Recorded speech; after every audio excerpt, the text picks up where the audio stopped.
What's up, guys? It's Ray, and it is day 2 at the Overseas Combine. Now, day 1 was strictly getting shots up, training, skills, but today the games begin. We have 10 teams, 100 players, all looking to secure their spot on a team overseas. Now, most of the games are being streamed for coaches and scouts overseas to log on and check out these great players and see what they can bring to the table. How's it going, Rebel fans? Ralena Phillips and Hagler here at the Thomas & Mack Center tonight, and we're expecting a great game tonight as UNLV takes on the Fresno State Bulldogs. Deontay, what are you expecting to see tonight on the floor from either team? Rebel fans, welcome back to the Thomas & Mack Center. I'm here with Danny Smythe tonight as it's the home regular season finale. It seems like the season went by so fast, but it's already senior night. Are you excited? How's it going, Rebel fans? Ralena Phillips and Ashley Dickinson here, and we're back at the Thomas & Mack, and tonight is a rivalry matchup between UNLV, of course, and UNR. Ashley, I know you were out at the tailgate for a little bit. Describe to me kind of what the energy was like as fans get ready for this intense matchup tonight. Ralena Phillips and Deontay Hagler here, of course, back at the Thomas & Mack Center. And Deontay, do you know what today is? Game day? No, it's Taco Tuesday. That's right. They have $2 tacos up in the concession, so we're gonna have to, make this quick so we can go grab some tacos. I would like that. But anyways, back to how it is. Game day, of course. The Running Rebels are back in the Thomas & Mack Center tonight to take on the Rams of Colorado. Definitely by far their most impressive performance this year. Give UNLV their props for defeating the undefeated. And not only that, this was the highest ranked opponent that UNLV has defeated on the road since 1991. That's 29 years. And to do it under new head coach TJ Otzelberger, great, very impressive. And that wasn't the first time. The game against San Diego State University, they did not score a single field goal in the last 10 minutes of the game. That's unacceptable, especially moving into conference tournament. They're going to need to play their best basketball in order to win, for sure. Why aren't you guys smiling? It's senior night. I'm excited. Now, we're playing a new game tonight. It's called the Rebel Trivia. So instead of just telling the people what they want to know about the Rebels, we're going to play a game. And you guys are going to suffer. Okay? So since it's senior night, Deontay, who are UNLV's 4 seniors? All right, guys, tip-off is about to start, but I've got a few more questions for these two, okay? Aiden, whose sneakers are you eyeing tonight? You don't like mine? No? Okay. Deontay, who are you expecting to have just an outstanding performance tonight? For UNLV, Mario Hardy. But for Fresno, Nate Grimes. Easy. Big man. Robbie the chicken. Okay, we know you love Nate Grimes, but let's remember what's on your shirt. The UNLV. Okay, we have to represent. Okay, Aiden, what do you think is going to be the key determining factor in the game tonight? He's not able to do it all by himself, so. He's a killer lefty. Like, you see him with that left hand, he really got some moves. I mean, he kind of reminds me of myself back in my day when I played. What do you know? Yeah, I definitely think turnovers have been a soft spot for UNLV lately, but I think if they can get it right on defense, the offense will just flow. Would you agree? I definitely agree with that. Both teams are coming off losses. UNLV couldn't get it done on the road against Utah State earlier this week, and Fresno lost to Colorado State at home earlier this week as well. So I think tonight it's going to come down to the little things, like you said, turnovers, loose balls, who wants it more and who wants to get back in that winning column. Now, last time these two teams met, it was up in Boise. Unfortunately, the Rebels fell to the Broncos 73-66, and the Rebels really struggled to stop the dynamic duo of Alston and Jessup. Alston had a double-double, 26 points, 10 rebounds, an amazing performance for the junior guard, and Jessup as well.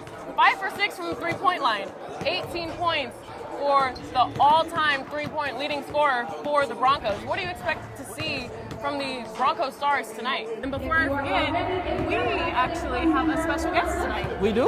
Yes, I know I didn't tell you. I have to keep you on your toes. I wonder who it is. But I know these Rebel fans in here are excited to see him. Well, let's see. So tonight, we have a special guest with us, former Rebel Anthony Marshall. He was on the team when they defeated North Carolina and Louisville and led them to 4 consecutive NCAA tournaments. Anthony, how does it feel to be back in the Thomas & Mack Center tonight? It feels amazing. Anytime I'm in town, I like to come in and show my support to the team and, see the community and the things they have going on currently. Are you having like flashbacks of you being on the court when you played here? Yeah, definitely. You know, Now I have to ask because NBA All-Star Weekend just passed. What are your thoughts on the dunk contest? anytime a Rebel alumni is successful at something, I'm all for it. They cheated. They deserve it. And LeBron James thinks so too. He tweeted to the MLB commissioner saying, you need to fix this for the sake of sports. Now, if LeBron says it, I stand behind it.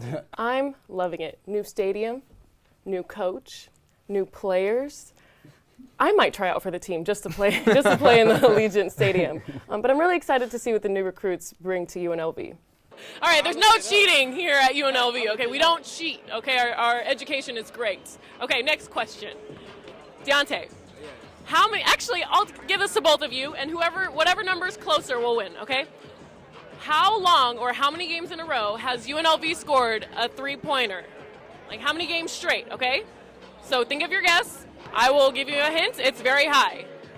And it's an NCAA record, okay? Now, both teams shoot nearly the same shooting percentage collectively and rebound nearly the same every game as well. So it's really going to be a dogfight in my opinion. I mean, they're playing the Bulldogs, so it's going to be a dogfight, literally. It's an even match. I like the matchup. So we'll see who's really going to be shooting this night. I'm excited to watch Bryce Hamilton. He's a left-hand guard. He's been killing it. He's averaging 20-plus points.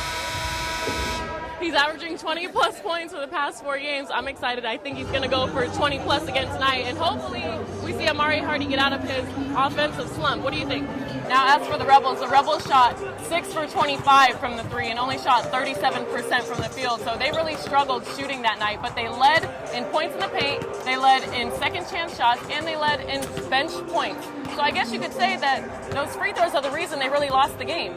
And that's going to be something that UNLV is definitely going to want to go off of heading into conference plays, playing together, playing as a team, because they're not going to be able to play this individual basketball that they love to play in conference play where it's a little bit rougher and tougher. All right, guys, as you can see, the game's getting ready to start. Fans are pouring in. As you can see, stay updated with us all game long via Instagram and Twitter. All right, guys, it's been fun.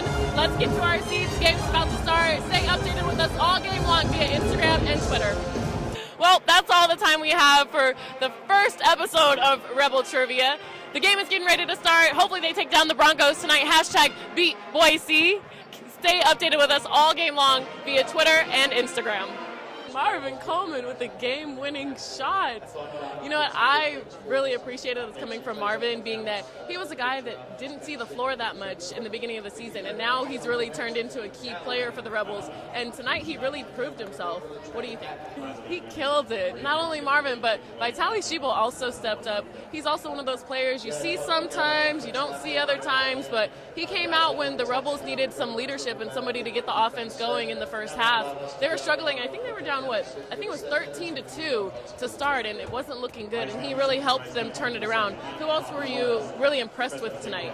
Ralena Phillips, and I'm here with a very special guest today, sports agent, philanthropist, and so much more, DJ Fisher. How are you today? Wonderful. How are you? Good. I'm just excited for you to be here, honestly, and I really want to jump right into it if you're okay with that. Sure. Okay, so we know you're from Wichita, Kansas. So how does a kid from Kansas get to where you are today? Now, in your career, you've represented over 75 worldwide athletes, from NBA stars to WNBA stars to Olympic athletes. But something that you push to all of your athletes is giving back. Why is that so important to you? Growing up in Wichita. So would you say then the effects of your work that go onto others is more satisfying than the work you do itself? Absolutely. What's up, overseas basketball fam? Ralena Phillips, and I'm here with Tiffany Hayes today, and I would say we're welcoming her, but really she's welcoming us because we're in her gym, Hoop Nation Atlanta. Tiffany, tell me a little bit about your inspiration and vision when you decided that you wanted to open this gym out here in Atlanta. Well, it was really a family thing at first. And I know you touched on how you opted out to play this season.